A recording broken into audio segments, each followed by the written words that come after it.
खबर उत्तर प्रदेश के देवरिया जनपद से है। नामांकन के आखिरी दिन दर्जनों प्रत्याशियों ने किया अपना नामांकन। यूपी के देवरिया जनपद के कलेक्ट्रेट परिसर में नामांकन के आखिरी दिन समाजवादी पार्टी के सुहेलदेव पार्टी से गठबंधन प्रत्याशी, विधानसभा सलेमपुर से मनबोध प्रसाद, सपा से सरदार विधानसभा प्रत्याशी अजय प्रताप सिंह पिंटू, बरहज विधानसभा से सपा प्रत्याशी मुरली मनोहर जायसवाल, बरहज विधानसभा से आजाद समाज पार्टी से गिरीन्द्र प्रताप यादव ने अपना नामांकन दाखिल किया। इस दौरान जनपद के रुद्रपुर विधानसभा से राम भुआल निषाद ने अपना नामांकन दाखिल किया। आपको बता दें कि इससे पहले सपा के रुद्रपुर विधानसभा से प्रदीप यादव को टिकट दिया, लेकिन अंत समय में उनके टिकट काटकर राम भुआल निषाद को प्रत्याशी बना दिया गया। वहीं सभी प्रत्याशियों ने अपने जीत का दावा भी किया।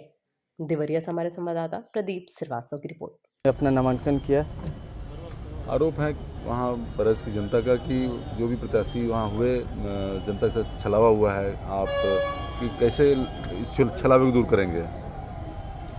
मैं बस एक ही चीज़ जानता हूँ, बरहज विधानसभा में अगर कार्य हुआ है तो सिर्फ और सिर्फ मेरे पिताजी द्वारा हुआ है।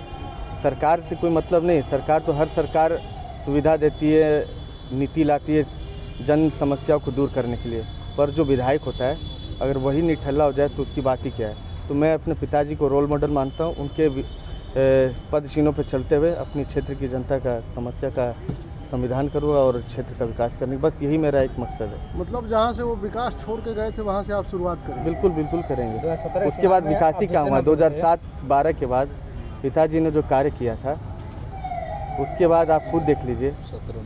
17 में आप भारतीय जनता पार्टी के जो विधायक थे, हालांकि समाजवादी के सरकार में आप देखे होंगे पक्का पुल बना हमारे मोहन सिंह जी जो थे सांसद, स्वर्गीय होने के बाद पार्टी ने, समाजवादी पार्टी ने उनको सम्मान दिया।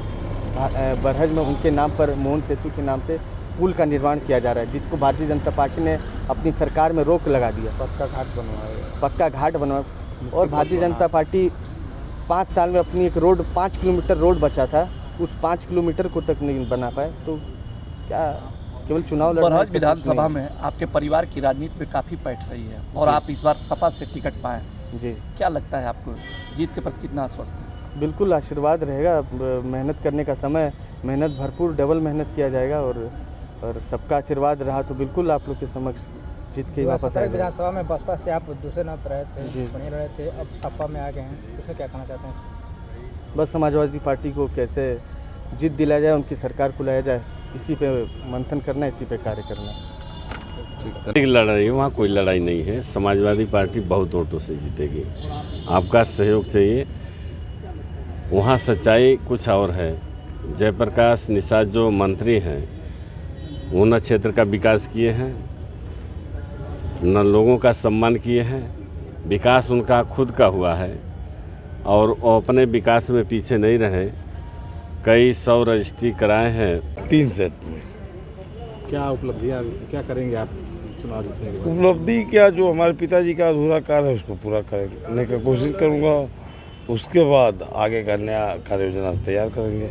आप गेम चेंजर के रूप में यहाँ आए हैं, आपको देख के लोगों को बड़ा आशा जगी है कि आप चुनाव जीत रहे हैं, क्या कहेंगे? वो हमारे राष्ट्रीय अध्यक्ष माननीय अखिलेश यादव जी ने अपने कुछ सोच के ही फैसला लिया होगा ना। चुनाव तो जीतना ही था। जो भाजपा ने मुझे किनारा किया, इन्होंने मुझे सहारा दिया, इससे बड़ा क्या मेरे लिए हो सकता है। पिछली बार आपका वोट रहा है, अच्छा प्रतिशत रहा था, 20,000 पाए थे आप? 20,000 में चुनाव हम जीते थे, लेकिन सरकार मुझे ज़बरदस्ती हरा दी थी। इस बार जैसे एक ही बूथ पे एक ही मशीन 3-3 खुला, आप लोग नहीं देखते हैं, तो क्या हुआ था उसमें पता हो सकता है क्या होगा तो जनता उसका जवाब देगी। आज भाजपा के सलम मड़ी से किसी से मेरे को क्या कहेंगे? सलम मड़ी के बारे में घर का बेटा खिलाएंगे कि बाहरी बेटा खिलाएंगे, उसमें मतलब अपने घर का लड़का कोई खिलाता है। एक चीज़ बताइए कि जो विधायक जी के अधूरे कार्य थे, जीतने के बाद सबसे पहला काम कौन सा करें? बाईपास और चीनी मिल एक चलाना। जो बाईपास से लोग कह रहे हैं पैसा मुक्त हो गया है, पैसा मुक्त हुआ तो कहाँ हुआ है, क्यों नहीं किया? आज तक टेंडर हुआ, प्रक्रिया में क्यों नहीं आया? अब वित्तीय स्वीकृति दिखाया हमें, जनता को दिखाने के लिए पेपर में तो छप गया, वो भी हिंदुस्तान में। उसका दिखाना चाहिए ना, कब स्वीकृत हुआ, स्वीकृति का बताए, वित्तीय हुआ कि क्या हुआ है, उसका पेपर चाहिए। मैं तो पूछा तो उसमें कोई जवाब ही नहीं था। 342 बरहज विधानसभा में आज़ाद समाजवादी पार्टी जो गरीब मजदूर किसान की आवाज़ चंद्रशेखर जी के पार्टी से हमने पर्चा दाखिला किया है और 2 सेट में हमने दाखिल किया है। बरहज की जनता के आशीर्वाद से हम पर्चा भरे। आपका टिकट कटा आश्वासन के बाद शिवपाल जी सपा में शामिल हुए और आपका आश्वासन भी दिए थे कि हम टिकट आपको देंगे और सपा भी जो है बसपा की राह पे चल पड़ी है, लगातार टिकट कट रहे हैं सपा के प्रत्याशियों का। यह बात आप सत्य कह रहे हैं, इसलिए कि बरहज की जनता जनार्दन के साथ हमेशा छल हो रहा है। 2012 में भी छल हुआ, 2017 में भी छल हुआ, 2022 में भी छल हो रहा है। हम 2015 में 2 जिला पंचायत जीते थे और हमको मुखिया ने कहा था कि आप जिला पंचायत अध्यक्ष आपको बनाएंगे, लेकिन हमारा टिकट काट दिया गया। फिर हमको आश्वस्त किया गया कि आप 2017 में आपको हम टिकट देंगे, चुनाव लड़ाएंगे और हम पूरे जी जान से बरहज की जनता जनार्दन के साथ में 15 वर्षों से हम गरीब मजदूर किसान की आवाज़ बनकर हमेशा टहलते हैं, घूमते हैं उनके सम्मान में। लेकिन माननीय शिवपाल सिंह यादव जी का कहीं चल नहीं रहा है। माननीय अखिलेश यादव जी एकदम समाजवाद को मिटाने में लगे हैं और गरीब किसान मजदूर के सपनों को एकदम धूल चटाते हुए बरहज में 5 करोड़ में धनबली के बेटे को टिकट दिया। उसका क्या है? उसका तो यही है कि वह बड़े बाप का बेटा है और 5 करोड़ में टिकट दे दिया गया, बरहज के समाजवादियों को बेच दिया गया। ऐसे इस पर कैसे आप अंकुश पाएंगे, कैसे चुनाव लड़ेंगे आप? चुनाव हम बरहज की जनता जनार्दन लड़ा रही है और निश्चित रूप से बरहज की जनता हमेशा बरहज का सम्मान बचाने के लिए, आप इतिहास गवाह है कि निर्दल के रूप में माननीय श्री स्वामीनाथ यादव भी जीते थे, माननीय श्री दुर्गा प्रसाद जीते थे और हम भी वीरेंद्र प्रताप यादव निश्चित रूप से 2022 में चुनाव जीतेंगे। आपके आशीर्वाद। क्या मुद्दे होंगे आपके? हमारे मुद्दे गरीब किसान मजदूर की आवाज़ हम बनके रहेंगे। सिर्फ विकास का मुद्दा है और बरहज में जो ये लोग पिछले 10 वर्षों से जितने लोग विधायक हुए और बरहज की जनता के अपमानित किया है, उस अपमान का बदला लेने के लिए उनके सम्मान में हम खड़े होने हैं। भाजपा सबका साथ सबका विकास की बात करती है, क्या भाजपा ने विकास नहीं किया बरहज में? हम बरहज की भाजपा की बात नहीं करेंगे, वो तो सामने दिखाई दे रहा है कि कितना विकास हुआ है। और आप भली प्रकार जानते हैं कि आज शिक्षा नदारत है, रोजी रोजगार नदारत है, कहीं भी नौजवानों साथियों का कहीं न नौकरी है न चाकरी है, शिक्षा एकदम ख़त्म है।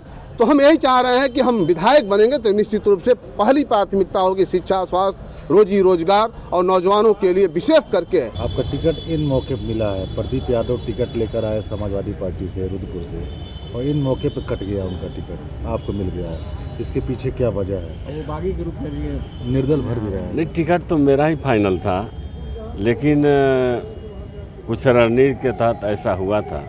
सूची में उनका नाम आया था? सूची में सिर्फ नाम आया था, फार्म ए फार्म बी नहीं मिला था और पार्टी हाईकमान को पता था कि ये लड़ाई में फाइट में नहीं रहेंगे, इसलिए हम यहाँ से लाया गया। चूँकि हम यहाँ 2.5 साल से लगे थे और माननीय राष्ट्रीय अध्यक्ष जी को इस चीज़ की जानकारी है, लेकिन कुछ रणनीति रही होगी जिसको हमें नहीं पता है। आज आपने जो पर्चा भरा है कितने सेट में भरा है? 3 सेट में पर्चा भरे हैं। रुद्रपुर विधानसभा से भरे हैं सर, 2 सेट में। आपका टिकट काट दिया गया, क्या कहेंगे आप? टिकट हमारा काटने हमारे साथ बहुत अन्याय किए राष्ट्रीय अध्यक्ष जी। हमको हमारा लड़का 14 के उनके जुलूस में घूम रहे थे, गोरख पासवान के, मेरा लड़का नदी में डूब के मर गया। फिर हमको 17 में टिकट दिए, फिर 10 महीना दौड़ा काट लिए राष्ट्रीय अध्यक्ष हमारे अखिलेश यादव। अब फिर मेरे को टिकट क्यों दिए? फिर काटना ही था तो अब मैं क्या करूं? मरूं या तो नदी में डूब के। अब मैं जनता के बीच में जाऊंगा, उनसे टिकट नहीं मांगने जाऊंगा राष्ट्रीय अध्यक्ष अखिलेश यादव से। अब मैं जनता की अदालत में जाऊंगा, जनता की फैसला करेगी, बटन वो दबाएगी, वो नहीं आके दबाएंगे। अब मैं जनता के बीच में जाऊंगा। क्या आप समाजवादी पार्टी में रहेंगे आगे? क्या? अरे अब आगे रहेंगे क्या? हमको जब निकाल दिया हमको तो हम क्या रहेंगे समाजवादी पार्टी में? मैं निर्दल चुनाव लड़ूंगा और जनता बताएगी कि रुद्रपुर का नेता प्रदीप यादव किसान का बेटा गरीब है, जो सीटर माफिया राम बुवाल है, जिसको टिकट दिया है, जिसके ऊपर दर्जनों मुकदमे हैं 307 और 302 के। कह रहे तक माफिया को नहीं टिकट देंगे, अपराधियों को नहीं टिकट देंगे। क्यों दे दिया अपराधी को टिकट? किसी गांव में घुसने नहीं पाएगा वो। मैं उसको 5वें स्थान पर कर दूंगा, नहीं किया तो कुर्ता टांग दूंगा, मैं सबसे पीछे जाएगा वो। मजाक बना रखे हैं, कैसी तैसी कर देंगे रामभुआल की। कितने सेटों में आपने? 2 सेटों में सर। आज मुझे इतना कष्ट नहीं हुआ जब मेरा बेटा मरा था, लेकिन मेरा टिकट दे के काट दिए, हमको बहुत कष्ट हुआ। मैं 20 साल संघर्ष किया हूँ, पूछ लीजिए जाके जनता में।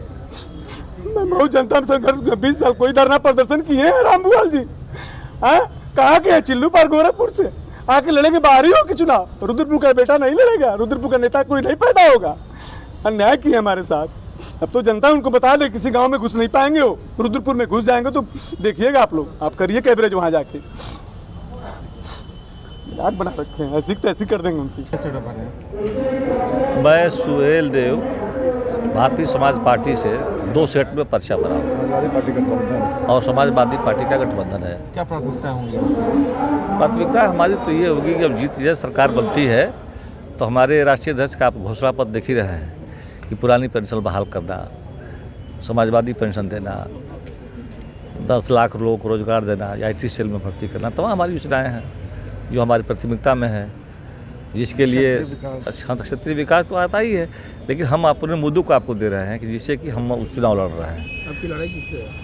हमारी लड़ाई कहाँ किससे है भाई? हमारी लड़ाई तो किसी से नहीं। समाजवादी पार्टी का नींव और उसका कार्यक्रम इतना मजबूत है कि जो वर्तमान की सरकार के लोग पर्चा भर रहे उसको गाँव से भगाए जा रहे हैं, तो हम किससे लड़, हम तो लड़ किसी से नहीं रहे हैं, लोग हमसे लड़ रहे हैं। विधायक जी, आपका टिकट जब पिछले चुनाव में काट दिया गया, फिर आप प्रतीक्षा कर रहे थे कि अगली बार आपको टिकट मिलेगा, क्या वजह थी कि आपको घूम कर आना पड़ा और टिकट लेना पड़ा? नहीं, देखिए, घूम कर आना पड़ा। हमारी पार्टी का गठबंधन है और मैंने इंतज़ार किया, उसका फल हमें हमारे राष्ट्रीय अध्यक्ष श्री अखिलेश यादव ने दिया इस गठबंधन के माध्यम से।